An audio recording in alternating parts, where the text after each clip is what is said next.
അതേപോലെ തന്നെ എന്താണ് design interventions that address not just the illness but the social context. അതായത് ആ ഒരു ഇൽനെസ്സിനെ അഡ്രസ് ചെയ്യുക മാത്രമല്ല, മറിച്ചോ നമുക്ക് എന്ത് ചെയ്യാൻ പറ്റും, ആ സോഷ്യൽ കോണ്ടെക്സ്റ്റ് എന്താണെന്നുള്ളത് നോക്കി ഇന്റർവെൻഷൻസ് ഡിസൈൻ ചെയ്യാൻ പറ്റും. അതാണ് തന്നെ work collaboratively in interdisciplinary health teams with a broader view of patient needs. പേഷ്യൻസിന്റെ നീഡ്സ് ഒരു ബ്രോഡർ വ്യൂവിൽ നമുക്ക് മനസ്സിലാക്കി ഇന്റർഡിസിപ്ലിനറി ഹെൽത്ത് ടീംസിന്റെ അകത്ത് വർക്ക് ചെയ്യാനായിട്ടും സാധിക്കും. ഇത്രയാണ് എന്തെന്ന് പറയുന്നത് ഈ മെഡിക്കൽ സോഷ്യോളജിയില് സോഷ്യൽ വർക്ക് പ്രാക്ടീസിന്റെ റെലവൻസ് എന്ന് പറയുന്നത്.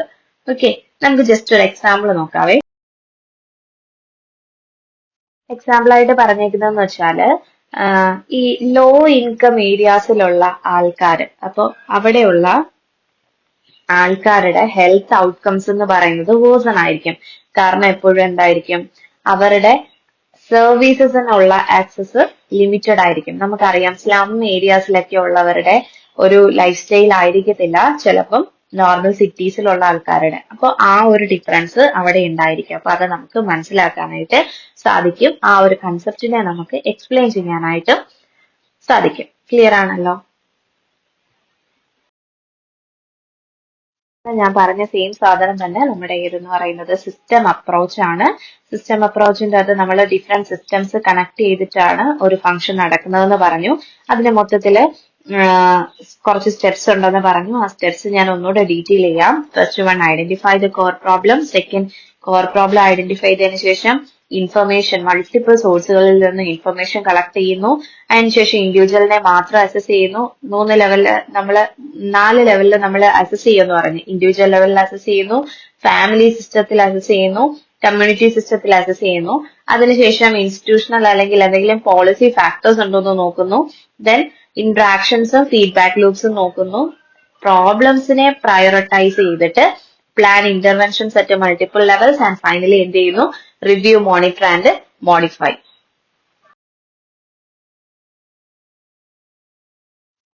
അപ്പൊ ഇവിടെ നോക്കിക്കേ, ഇനി ഓരോന്ന്. System approach means assessing the person within their family, community and institutions and intervening at multiple levels, not in isolation. അപ്പൊ നമ്മൾ കഴിഞ്ഞ ദിവസം പറഞ്ഞത് തന്നെ സിസ്റ്റം അപ്രോച്ച് എന്ന് പറയുമ്പോൾ നമ്മുടെ പേഴ്സണെ അയാളുടെ ഫാമിലി, കമ്മ്യൂണിറ്റി, ഇൻസ്റ്റിറ്റ്യൂഷൻസ് വഴി അസസ് ചെയ്യുന്നു.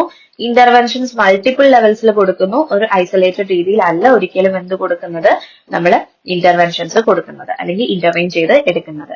അപ്പൊ ഫസ്റ്റ് വൺ നമുക്ക് സ്റ്റെപ്പ് 1 ആണ് identify the core problem. Core problem identify ചെയ്യുക. എങ്ങനെ ഐഡന്റിഫൈ ചെയ്യും? Understand the main presenting issue. എന്താണോ പ്രസന്റ് ചെയ്യുന്ന ഇഷ്യൂ അതാണ് നമുക്ക് അവിടെ കണ്ടുപിടിക്കാൻ പറ്റുന്നത്. അപ്പൊ എന്തൊക്കെ നമുക്ക് ചോദിക്കാം? എന്താണ് അസുഖം, എന്തുകൊണ്ട് ഇപ്പോ, എങ്ങനെയാണ് ഇത് അഫക്ട് ചെയ്തത്, അല്ലെങ്കിൽ ആർക്കാണ് അഫക്ട് ചെയ്തത് എന്നൊക്കെയുള്ള രീതിയിൽ ചോദിക്കാം. ഇപ്പം പേഷ്യന്റ് അഡ്മിറ്റഡ് വിത്ത് ഒരു എക്സാമ്പിൾ ആണ്, പ്രാക്ടിക്കൽ എക്സാമ്പിൾ ആണ്. പേഷ്യന്റ് അഡ്മിറ്റഡ് വിത്ത് അൺകൺട്രോൾഡ് ഡയബറ്റീസ്. അൺകൺട്രോൾഡ് ആയിട്ടുള്ള ഡയബറ്റീസ് കൊണ്ട് ഒരു പേഷ്യന്റ് അഡ്മിറ്റ് ആയി. അപ്പൊ അയാളോട് നമുക്ക് എന്ത് ചോദിക്കാം? പ്രസന്റിങ് ഇഷ്യൂ ചോദിക്കാമല്ലോ. അപ്പൊ അയാൾക്ക് അയാളുടെ പ്രോബ്ലംസ് എന്തൊക്കെയാണെന്നുള്ളത് ക്ലിയർ ആയിട്ട് പറഞ്ഞു കൊടുക്കാനും സാധിക്കും. ഇനി രണ്ടാമത്തെ സ്റ്റെപ്പാണ് collect data from multiple sources. നമുക്ക് മൾട്ടിപ്പിൾ സോഴ്സുകളിൽ നിന്നും എന്ത് വേണം? ഡേറ്റ വേണം. അപ്പൊ അവിടെ ചെയ്യേണ്ടത് gather information from all relevant sources. എല്ലാ റെലവെന്റ് ആയിട്ടുള്ള സോഴ്സിൽ നിന്നും നമ്മൾ ഇൻഫർമേഷൻ എടുക്കുക. അതിന്റെ അത് നമുക്ക് ചോദിക്കാൻ പറ്റുന്ന ചോദ്യങ്ങൾ എന്ന് പറയുന്നത് what do patient, family and staff say. എന്തൊക്കെയാണ് പേഷ്യന്റ്, ഫാമിലി, സ്റ്റാഫിനൊക്കെ എന്തൊക്കെ കാര്യങ്ങൾ പറയാനുണ്ട് റിലേറ്റഡ് ടു ദിസ്. അപ്പൊ അതിനുവേണ്ടി നമുക്ക് പേഷ്യന്റ് റിപ്പോർട്ട്സ് എടുക്കാം, ഫാമിലി റിപ്പോർട്ട്സ്, ഇറഗുലർ ഡയറ്റ്, ഇങ്ങനെയൊക്കെയുള്ള കാര്യങ്ങൾ നമുക്ക് എടുക്കാൻ പറ്റും. മൂന്നാമത്തെയാണ് assess the individual system. Assess the individual system എന്ന് പറയുമ്പോൾ study personal, emotional and behavioural factors. ആ ഒരു ഇൻഡിവിജ്വലിന്റെ പേഴ്സണൽ ആയിട്ടുള്ള ഇമോഷണൽ ആയിട്ടുള്ള ബിഹേവിയറൽ ഫാക്ടേഴ്സ് എന്തൊക്കെയാണെന്ന് നമ്മൾ പഠിക്കുകയാണ്. അപ്പൊ എന്താണ് ആ പേഷ്യന്റിനെ ഫീൽ ചെയ്യുന്നത്, എങ്ങനെയാണ് ഇത് അദ്ദേഹം കോപ്പ് ചെയ്യാൻ പോകുന്നത് എന്നൊക്കെയുള്ള കാര്യങ്ങൾ ചോദിക്കാം. അപ്പൊ അവിടെ പ്രാക്ടിക്കൽ എക്സാമ്പിൾ എന്ന് പറയുമ്പോൾ പേഷ്യന്റ് ആൻഷ്യസ് അല്ലെങ്കിൽ നോൺ കംപ്ലൈന്റ് വിത്ത് മെഡിക്കേഷൻ, ഇങ്ങനെയൊക്കെയുള്ള കാര്യങ്ങൾ നമുക്ക് ഇവിടെ മനസ്സിലാക്കിയെടുക്കാൻ പറ്റും. നാലാമത്തെന്ന് പറയുന്നത് അസസ് ദ ഫാമിലി സിസ്റ്റം. എന്തായിരിക്കും? Examine family structure, roles and stress. അപ്പോ ആരാണ് ഇവിടെ കെയർ ഗിവർ ഉള്ളത്, എന്തെങ്കിലും കോൺഫ്ലിക്റ്റുകൾ ഉണ്ടോ എന്നൊക്കെയുള്ള ചോദ്യങ്ങൾ അവിടെ ചോദിക്കാം. Care giver burden affecting patient care. അപ്പൊ അവിടെ ഒരു എക്സാമ്പിൾ വരാനുള്ള ചാൻസ് ആണ് care giver burden affect patient കെയറിന് ഒരു കെയർ ഗിവറിന്റെ ബേർഡൻ വരുന്നത്. Next as a social and community system. അവിടെ സോഷ്യൽ ആൻഡ് സപ്പോർട്ട്സ് ബാരിയേഴ്സ് എന്തെങ്കിലും ഉണ്ടോ എന്നൊക്കെയുള്ള ചോദിക്കുക. അയാളുടെ ഇൻകം, ഹൗസിംഗ് എങ്ങനെയാണ്, ട്രാൻസ്പോർട്ട് എന്താണ്, സോഷ്യൽ സപ്പോർട്ട് എങ്ങനെയൊക്കെയാണ് എന്നൊക്കെയുള്ള കാര്യങ്ങൾ ചോദിക്കാം. Missed followers due to transport issues. അപ്പൊ അവിടെ വരുന്ന എക്സാമ്പിൾ എന്ന് പറയുന്നത് ചിലപ്പം ചില ഫോളോ അപ്പുകൾ മിസ് ആവുന്നു ട്രാൻസ്പോർട്ട് ഇഷ്യൂസ് ഉള്ളതുകൊണ്ട്.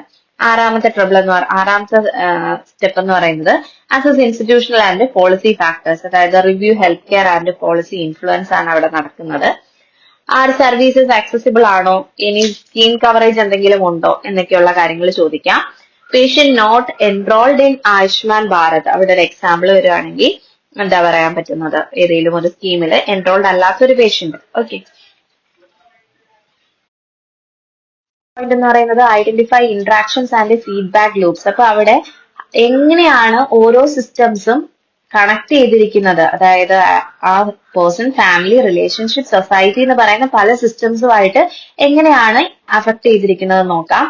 എന്തുകൊണ്ട് സൈക്കിൾ റിപ്പീറ്റ് ചെയ്യുന്നു, അപ്പൊ illness, stress, poor care, worsening illness, എന്തുകൊണ്ട് ഈ ഒരു സൈക്കിൾ റിപ്പീറ്റ് ചെയ്യുന്നു എന്നുള്ളത് നോക്കാം. എട്ടാമത്തത് prioritise problems, decide what needs urgent attention, എന്താണ് അർജന്റ് അറ്റൻഷൻ ആവശ്യമായിട്ടുള്ളത്. എല്ലാം കൂടെ നമുക്ക് ഒരുമിച്ച് ക്ലിയർ ചെയ്ത് കൊടുക്കാനായിട്ട് പറ്റില്ല. അപ്പൊ what is most critical now, എന്താണ് ഏറ്റവും ഇമ്മീഡിയറ്റ് ആയിട്ട് വേണ്ടുന്നത്, അതായിരിക്കും അവിടെ നടക്കുന്നത്. എക്സാമ്പിൾ ആയിട്ട് നമുക്ക് പറയാം financial stress prioritised after medical stabilisation. Okay, medical സ്റ്റെബിലൈസേഷന് ശേഷം ഫിനാൻഷ്യൽ സ്ട്രെസ്സിനെ നമ്മൾ പ്രയോറിറ്റൈസ് ചെയ്യുന്നു. അത് അതിനൊരു എക്സാമ്പിൾ ആണ്. ഇനി 9th എന്ന് പറയുന്നത് പ്ലാൻ മൾട്ടി ലെവൽ ഇന്റർവെൻഷൻസ്. നമുക്ക് പലതരത്തിലുള്ള ഇന്റർവെൻഷൻസ് നമുക്ക് പ്ലാൻ ചെയ്തെടുക്കാനായിട്ട് പറ്റും. അതായത് എങ്ങനെയാണ്, ഇന്റർവ്യൂൻ അറ്റ് ഇൻഡിവിജ്വൽ ലെവൽ ആകാം, ഫാമിലി ലെവൽ ആകാം, കമ്മ്യൂണിറ്റി ലെവൽസ് ആകാം. അപ്പൊ അവിടെ എന്തൊക്കെ ക്വസ്റ്റ്യൻസ് വരാം, who needs to be involve, ആര് അവിടെ ഇൻവോൾവ് ആകുന്നു എന്നുള്ള കാര്യമായിരിക്കും അവിടെ വരുന്നത്. അതായത് ഇപ്പം നമ്മളൊരു കൗൺസിലിംഗ് കൊടുക്കുകയാണ്, ഫാമിലി എഡ്യൂക്കേഷൻ കൊടുക്കണം, അതേണക്ക് തന്നെ വെൽഫെയർ ഇദ്ദേഹത്തെ ലിങ്ക് ചെയ്യാൻ വേണം. അപ്പം ഇപ്പം ആൾക്ക് എന്തെങ്കിലും പ്രശ്നമുണ്ട്, ഒരു കൗൺസിലിംഗ് കൊടുത്ത് നമുക്ക് ക്ലിയർ ചെയ്യാം. നമുക്ക് ഫാമിലിക്ക് വേണ്ടിയിട്ടുള്ള സെപ്പറേറ്റ് എഡ്യൂക്കേഷൻ കൊടുക്കാം, വെൽഫെയറിന് വേണ്ടിയിട്ട് വെൽഫെയർ ലിങ്കേജ് കൊടുക്കാം. അപ്പോൾ മൾട്ടി ലെവലിൽ നമ്മൾ എന്ത് ചെയ്യുകയാണ്, ഇന്റർവെൻഷൻസ് കൊടുക്കുകയാണ്. ആൻഡ് ദ ഫൈനൽ പോയിന്റ് എന്ന് പറയുന്നത് എന്താണ്, റിവ്യൂ ആൻഡ് മോഡിഫൈ പ്ലാൻ. അപ്പൊ അവിടെ monitor progress and adapt interventions. Progress എന്താണെന്ന് നമ്മൾ മോണിറ്റർ ചെയ്ത് ഇന്റർവെൻഷൻസ് അഡാപ്റ്റ് ചെയ്യാണ്. എന്താണ് മാറിയത്, എന്താണ് റിവിഷൻ വേണ്ടുന്നത്. അപ്പൊ ഇവിടെ വേണ്ടുന്നതെന്ന് പറയുമ്പോൾ improved compliance after care giver counselling എന്നാണ് പറയപ്പെടുന്നത്. ഓക്കെ, സോ ഈ ഒരു 10 പോയിന്റ്സ് ഓൾറെഡി നമ്മളൊരു ഷോർട്ടായിട്ട് ഫസ്റ്റ് വീഡിയോക്കകത്ത് ഉണ്ടായിരുന്നു. And this one is A detailed one. Okay, so ഇനി നെക്സ്റ്റ് ടോപ്പിക് ആണ്, അതായത് മെഡിക്കൽ സോഷ്യൽ വർക്കിൽ കെയർ പ്ലാൻ അല്ലെങ്കിൽ planning from intake until discharge. ഒരു പേഷ്യന്റിനെ നമ്മൾ ഹോസ്പിറ്റലിലോട്ട് ഇൻടേക്ക് ചെയ്യുന്നത് തൊട്ട് ഡിസ്ചാർജ് വരെയുള്ള കാര്യങ്ങളിൽ എങ്ങനെയാണ് ഒരു മെഡിക്കൽ സോഷ്യൽ വർക്കിന്റെ കെയർ പ്ലാനിങ് എന്ന് പറയുന്നത്. അപ്പോ it is a structured process that guides how we patients needs are addressed from intake to discharge and beyond. അപ്പോ അതെന്ന് പറയുന്ന ഒരു സ്ട്രക്ചേർഡ് ആയിട്ടുള്ള പ്രോസസ് ആണ്. എങ്ങനെയാണ് ഒരു പേഷ്യന്റിന്റെ നീഡ്സിനെ അഡ്രസ് ചെയ്യുന്നത്, അയാൾ ആ ഹോസ്പിറ്റലിൽ വന്ന് പോകുന്നതും അതിനുശേഷവും റിക്കവറി ആകുന്നത് വരെ എങ്ങനെയാണ് അയാളുടെ ആവശ്യങ്ങളെ നമ്മൾ അഡ്രസ് ചെയ്യുന്നത്. ഇതാണ് എന്തിൻ്റെ അകത്ത് പറയുന്നത്, മെഡിക്കൽ സോഷ്യൽ വർക്ക് കെയർ പ്ലാനിങ്ങിന്റെ അകത്ത് പറയുന്നത്. ഇതിന് ആക്ച്വലി നമുക്ക് ഒരു 5 സ്റ്റെപ്സ് ആയിട്ടാണ് പറയുന്നത്. 5 സ്റ്റെപ്പിൽ ഒന്നാമത്തത് intake and assessment. Intake and assessment എന്ന് പറയുമ്പോൾ പേഷ്യന്റെ ഹിസ്റ്ററി, അയാളുടെ സൈക്കോസോഷ്യൽ ഇൻഫർമേഷൻ, ക്ലിനിക്കൽ സ്റ്റാറ്റസ് എന്താണ്, സോഷ്യൽ കോണ്ടെക്സ്റ്റ് എന്താണ്, പ്രയോറിറ്റി നീഡ്സ് ആൻഡ് ഗോൾസ് എന്തൊക്കെയാണ്, ഇൻടേക്ക് ചെയ്ത് അസസ് ചെയ്ത്. ഇതാണ് ഫസ്റ്റ് സ്റ്റെപ്പ്. രണ്ടാമത്തത് ഗോൾ സെറ്റിംഗ്. ഗോൾ സെറ്റിംഗ് എന്ന് പറയുമ്പോൾ define realistic measurable goals based on assessment. അസസ്മെന്റിനെ ബേസ് ചെയ്തിട്ട് റിയലിസ്റ്റിക് ആയിട്ടുള്ള മെഷർ ചെയ്യാൻ പറ്റുന്ന ഗോൾസിനെ നമ്മൾ ഡിഫൈൻ ചെയ്യുന്നു. രണ്ടാമത് include patient and family in goal setting. Goal സെറ്റിംഗിൽ ആരെയൊക്കെ ഇൻക്ലൂഡ് ചെയ്യുന്നു, പേഷ്യന്റിനെയും ഫാമിലിനെയും ഇൻക്ലൂഡ് ചെയ്യുന്നു. ഇപ്പൊ ഗോൾ സെറ്റ് ചെയ്ത് തന്നെ കഴിഞ്ഞാൽ ഈ എന്താണ് പ്ലാനിങ് ഇന്റർവെൻഷൻ. ഇന്റർവെൻഷനെ നമുക്ക് പ്ലാൻ ചെയ്യാം. Coordination with health care team. Health care ടീമുമായിട്ട് കോർഡിനേറ്റ് ചെയ്യാം. Referrals for counselling, home care, financial assistance and education and support services ആണ് പ്ലാനിങ് ഇന്റർവെൻഷൻസിന്റെ അകത്ത് വരുന്നത്. Next implementation. അപ്പൊ ഇന്റർവെൻഷൻസ് പ്ലാൻ ചെയ്ത് അടുത്ത എന്താ ചെയ്യേണ്ടത്? അതിനെ ഇംപ്ലിമെന്റ് ചെയ്യണം. ഇംപ്ലിമെന്റ് ചെയ്യാൻ carry out planned services, facilitate follow-ups and community support, monitor progress regularly. Regular ആയിട്ട് പ്രോഗ്രസ് നോക്കുന്നുണ്ട്, കമ്മ്യൂണിറ്റി ഫോളോ അപ്സ് സപ്പോർട്ടുകൾ ഫെസിലിറ്റേറ്റ് ചെയ്യുന്നുണ്ട്, പ്ലാൻ ചെയ്ത സർവീസസ് എല്ലാം പ്രോപ്പർ ആയിട്ട് ഫംഗ്ഷൻ ചെയ്യുന്നുണ്ട്. ആൻഡ് ദ ഫൈനൽ പ്രോസസ് ആണ് എന്തെന്ന് പറയുന്നത് ഡിസ്ചാർജ് പ്ലാനിങ്. അപ്പൊ ഡിസ്ചാർജ് പ്ലാനിങ് എന്ന് പറയുമ്പോൾ ensure safe transition to home or alternative care, linked to community resources and follow-up care, decrease risk of readmission. Readmission വരാതുള്ള കാര്യങ്ങൾ നോക്കണം, കമ്മ്യൂണിറ്റി റിസോഴ്സുകൾ ആയിട്ട് ലിങ്ക് ചെയ്യണം, അല്ലെങ്കിൽ ഫോളോ അപ്പ് കെയറുകൾ കൊടുക്കണം. അതായത് ഇപ്പൊ ഒരു പേഷ്യന്റിന് പാലിയേറ്റീവ് കെയർ ഫെസിലിറ്റീസ് വേണം.